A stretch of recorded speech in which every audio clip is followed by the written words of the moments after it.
सो hello बच्चों लोग, welcome back again in एडोग्रो। मैं हूँ आपका Ashish sir. So guys, I hope आप सब लोग अच्छे होंगे और सेफ होंगे। सो आज अपन थर्ड लेक्चर रिकॉर्ड कर रहे हैं is matter around S pure पे। क्लास 9th का केमिस्ट्री का सेकंड चैप्टर है, that is matter around us pure. Previous lecture में हम इस चैप्टर के इंट्रोडक्शन पार्ट को कवर किए। उसके बाद सेकंड लेक्चर में हमने मिक्सचर को देखा है और सॉल्यूशन को समझा है। नाउ आज के सेशन में अपन आगे का जो दो पार्ट बचा हुआ है, सस्पेंशन और कोलाइडल सॉल्यूशन, उसको कंप्लीट करेंगे। उसकी प्रॉपर्टीज़, उसकी हर एक चीज़ डिटेल में देखेंगे। तो लेट ही करते हैं, चलते हैं अपने कंप्यूटर स्क्रीन पे और आज के सेशन को शुरू करते हैं। बट यार एक छोटी सी रिक्वेस्ट है आप लोगों से, चैनल पे नए हो तो चैनल को सब्सक्राइब, वीडियो को लाइक और शेयर जरूर करना। चलिए शुरू करते हैं।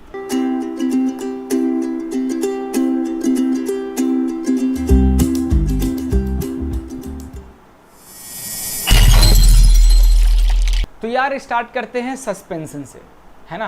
What is suspension? भैया सस्पेंशन क्या होता है जरा हम समझते हैं। पिछले लेक्चर में हमने मिक्सचर और सॉल्यूशन को समझा था। Now suspension. A suspension is a heterogeneous mixture. भैया ध्यान देना, ये एक हेट्रोजेनस मिक्सचर है in which the solute particle do not dissolve. जो सॉल्यूट पार्टिकल है वो पूरी तरीके से डिसॉल्व नहीं होता है, but remain suspended throughout the bulk of medium. Example chalk in water. ये देख लो, ये प्योर वाटर है। इस प्योर वाटर में चॉक का पाउडर आप डाल दिए, उसको घोल दिए, तो आप देखोगे ये ट्रांसपेरेंट वाटर जो है ये व्हाइटिश कलर का कन्वर्ट हो गया। तो ये सॉल्यूट डालने से ऐसा हुआ है ना। तो हम जानते हैं हेट्रोजेनस मिक्सचर क्या होता है। हमने बोला ना सस्पेंशन जो है वो हेट्रोजेनस मिक्सचर होता है। हेट्रोजेनस मिक्सचर क्या होता है? ऐसे मिक्सचर जो पूरी तरीके से यूनिफॉर्मली नहीं मिलते हैं, दो एलिमेंट्स के बीच में एक बाउंड्री होता है। एग्जाम्पल के तौर पे देखो, अपन ने पढ़ा था हेट्रोजेनस मिक्सचर में सैंड और वाटर। सैंड और वाटर के बीच में एक बाउंड्री रहती है जिसके के थ्रू सैंड अलग और वाटर अलग होता है। पूरी तरीके से सैंड और वाटर कभी भी अच्छे से मिक्स नहीं होता है ना।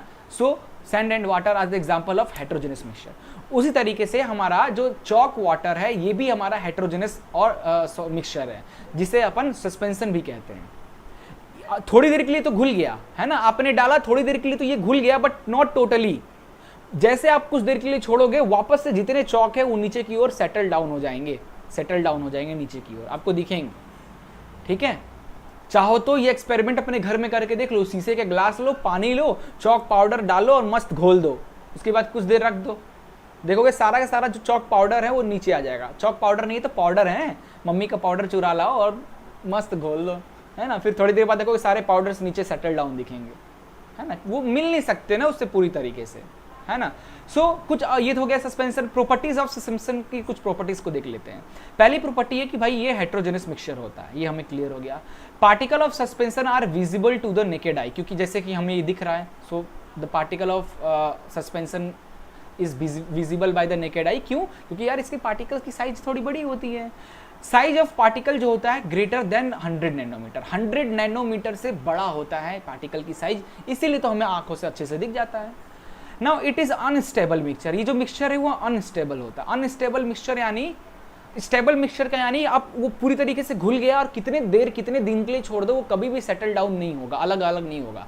बट अनस्टेबल मिक्सचर यानी चॉक वाटर का एग्जाम्पल है। आप 2 घंटे छोड़ दो, सारा का सारा चॉक नीचे आ जाएगा, पानी ऊपर चला जाएगा।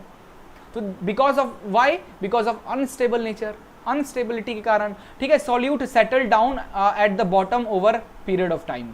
ठीक है, now if the solution is passed through the filter paper, solute and solvent get separated, है ना।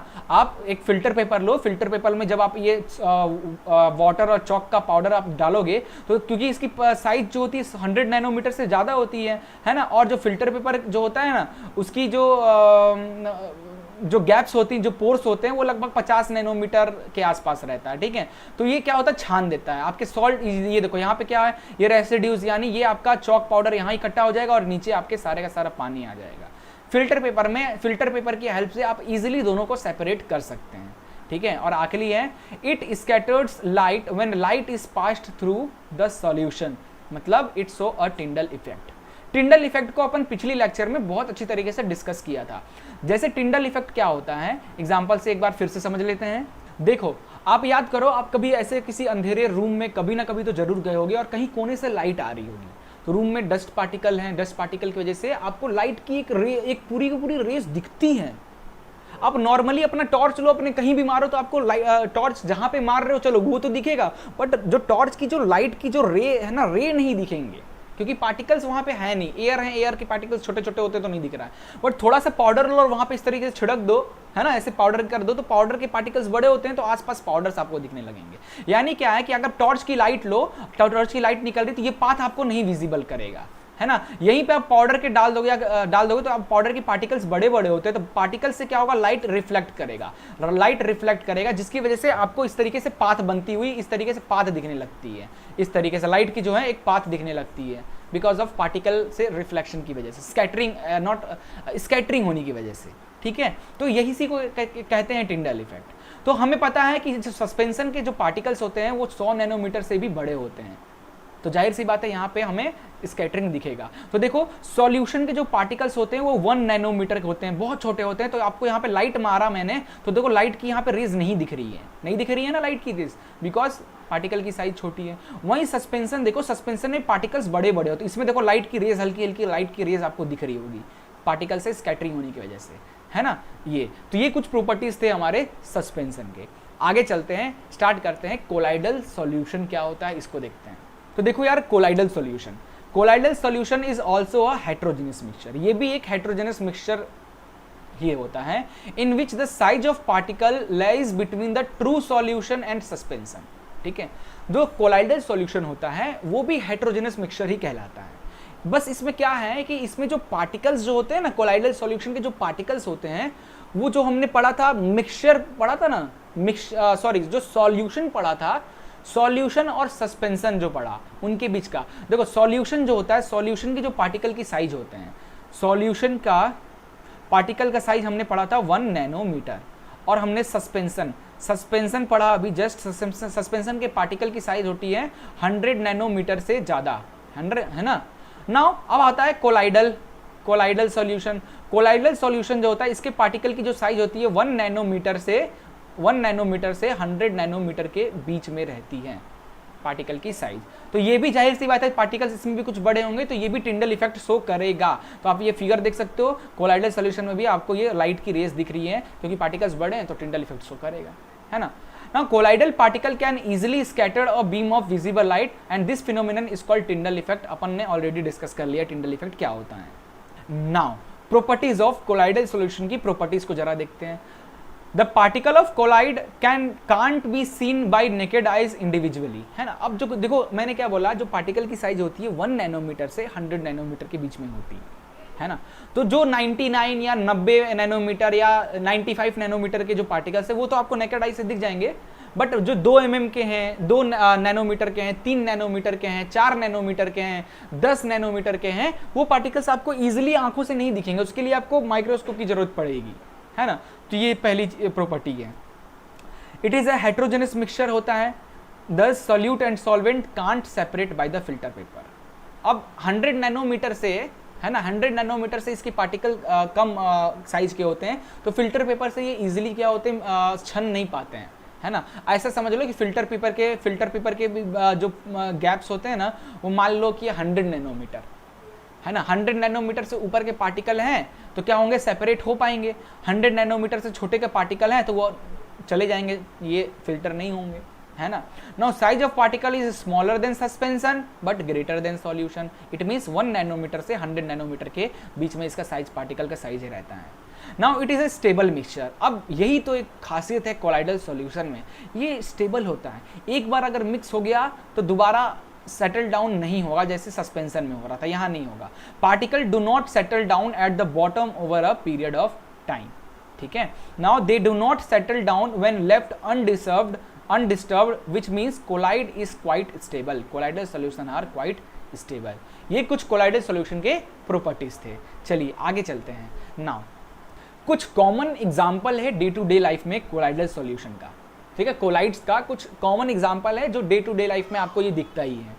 देखो यार, कोलाइडल सॉल्यूशन जो, जैसे सॉल्यूशन किससे मिलके बनता है, सॉल्यूट और सॉल्वेंट से मिलके सॉल्यूशन बनता है, उसी तरीके से जो कोलाइड्स होते हैं या जो कोलाइडल सॉल्यूशन होता है वो डिस्पर्स्ड फेस और डिस्पर्सन मीडियम से मिलके बनता है। अब ये डिस्पर्स्ड फेस क्या होता है, पहले इसको देखते हैं। डिस्पर्स्ड फेस जैसे जो कम अमाउंट में हो, सॉल्यूट की तरह होता है डिस्पर्स्ड फेज।